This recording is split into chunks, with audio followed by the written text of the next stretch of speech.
كل سنة وانتوا طيبين الأول، وعايزة ألفت نظرك لثلاث أسباب ممكن يكونوا هما دول اللي بيخلوك ما تقدرش تعمل علاقات قوية مع الناس. السبب الاولاني، لو انت من الناس اللي دايما بتحب تكون الباص، دايما اقتراحاتك هي اللي تمشي وتسيطر على كل اللي حواليك. او لو انت من الناس اللي دايما تقعد تتكلم عن نفسها والاوتفيت بتاعها قد ايه جامد وقد ايه غالي، فتحسس كل اللي حواليها ان هي بتتعالى عليهم. دايما الناس بتتجنب النوع ده، مش بيحبوا يكونوا معاهم.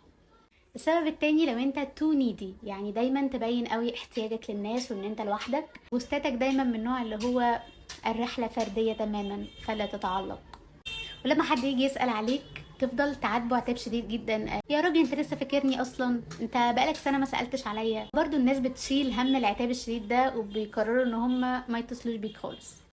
السبب التالت، وده بجد بيحصل معانا كلنا، ان احنا نيجي في فترات نحس ان احنا دمنا تقيل ومحدش هيكون متقبل وجودنا قوي.